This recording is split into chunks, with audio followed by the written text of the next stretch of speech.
میرا دل کرتا ہے کہ میں یہ حدیث نہ لوگوں کی روحوں تک اتار دوں۔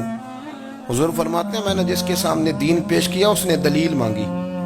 وہ بھی کوئی اپنا ہے جو اپنوں سے دلیلیں مانگے، وضاحتیں مانگے، یہ کیسے تھا تو وہ کیسے تھا تو یہ چیز کدھر سے آئی تو وہ کدھر گئی۔ آپ اپنوں سے دلیلیں مانگ رہے ہیں، آپ اپنوں کو کٹہروں میں کھڑا کیا۔ حضور یہ نہیں فرماتے کہ دلیل تھی کوئی نہیں، فرمایا جس نے مانگی میں نے دی دلیل، اور لوگ دلیل دیکھ کے مسلمان ہوئے۔ حضور فرماتے ہیں لوگوں سنو یہ میرا ابو بکر ہے، میں نے اسے کہا کلمہ پڑھ لے، اس نے دلیل ہی کوئی نہیں مانگی، فوراً ہی کلمہ پڑھ کے مسلمان۔ یہ احساس ہے، یہاں تو تھک گئے لوگ اپنوں کو دلیلیں دیتے، وہ جی ویسے کیسے تھا تو ایک بندہ یہ کہہ رہا تھا تو دوسرا کہنے دے جو دنیا کہتی ہے، تو اپنی بات کر، تو بتا تو کیا کہتا ہے، اپنی رائے بیان کر، تیرا نظریہ کیا ہے، تیرا ذوق کیا ہے، تو چھوڑ لوگ کیا کہتے ہیں، اپنی بات کر۔ اگر ابو بکر صدیق لوگوں کے کہنوں پہ چلتے تو مکہ تو سارا کچھ اور کہہ رہا تھا،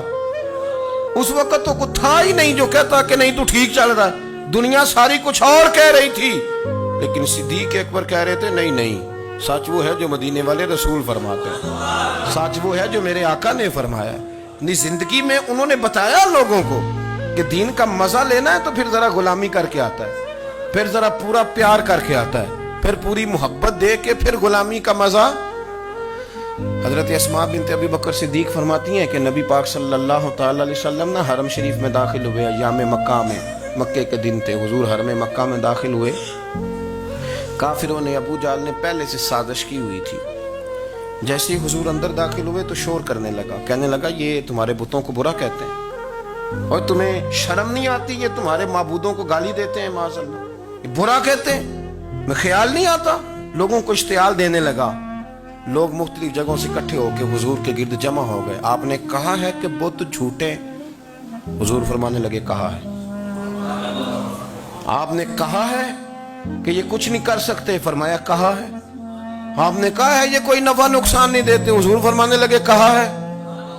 رسول کائنات صلی اللہ علیہ وسلم سے جو سوال پوچھا حضور نے بیان کیا،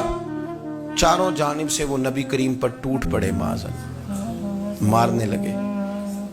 حضرت صدیق اکبر گھر میں بیٹھے کھانا کھا رہے تھے، کسی نے کہا ابو بکر وہ تو حرم میں حضور کو مار رہے ہیں، نہ سر پہ ٹوپی نہ پیروں میں جوتا۔ ابو بکر دوڑے، سر پٹ دوڑے، بھاگے۔ حضور زمین پہ لیٹے ہوئے تھے، وہ تکلیف دے رہے تھے۔ حضرت صدیق اکبر نے 2 کو پکڑ کے ادھر پھینکا، 4 کو ادھر پھینکا، 5 کو ادھر پھینکا، ایک جملہ بار بار زبان سے کہتے ظالمو انہیں مارتے ہو جو تمہاری نجات کا سامان لے کے آئے، انہیں تکلیف دیتے ہو جو کہتے ہیں اللہ میرا رب ہے، انہیں مارتے ہو، شرم نہیں آتی۔ اب انہوں نے حضور کو چھوڑ کے تو جناب صدیق اکبر کو مارنا شروع کیا۔ حضرت صدیق اکبر، عقبہ بن ابی معیط،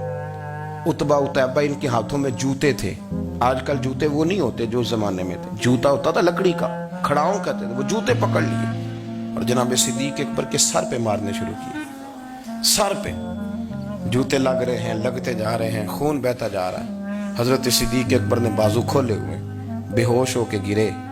حضرت اسماء کہتی ہیں میرے والد کو لوگ گھر لائے تو سر بھی سارا لہو سے بھرا ہوا تھا، چہرہ بھی سارا لہو سے بھرا ہوا تھا۔ عشق تے اگ دوویں ایک برابر، عشق تے اگ دوویں، عشق تے اگ دوویں ایک برابر، پر عشق دا سیک ودھیرا، اگ تے ساڑے ککھ تے کانے، عشق ساڑے تن میرا، اگ دا دارو می تے پانی، کوئی دسے ہاں پلا عشق دا دارو کیڑا، سجنا اتھے کچھ نہیں بچتا جتھے عشق ہوراں دا ڈیرا۔ حضرت صدیق اکبر کو گھر لائے تو لہو لہان ہے سارا وجود، خون بہ رہا۔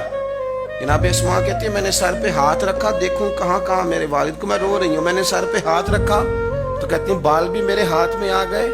اور سر سے چمڑی بھی اتر کے میرے ہاتھ میں آ گئی، گوشت بھی سر سے اترنے لگا، سارا سر ان کا مار مار کے انہوں نے نازک بنا دیا، نرم کر دیا۔ آپ فرماتی ہیں وہ بے ہوش تھے،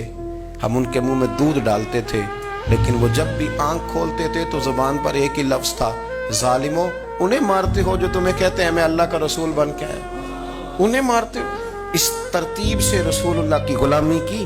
اس رنگ میں نبی پاک سے پیار کیا، نبی پاک کے حصے کے زخم اپنے سینے اور دل پر برداشت کیے، اس لیے تو میرے کریم نے فرمایا تھا لوگوں سن لو میرے ساتھ جس نے بھی نیکی کی میں نے بدلہ دے دیا ہے میں نے ابو بکر کو نہیں دیا میں ابو بکر کا ہاتھ پکڑ کے اللہ کی بارگاہ میں لے جاؤں گا میں کہوں گا مالک اس نے بڑی نیکیاں کی ہیں تو ہی اسے اجر عطا فرما میں لے کے جاؤں گا کہوں گا اے اللہ تو دے اسے اجر اس نے بڑی نیکی کی اس نے بڑا پیار کیا اس نے میرے ساتھ بڑی محبت کی اس نے بڑی غلامی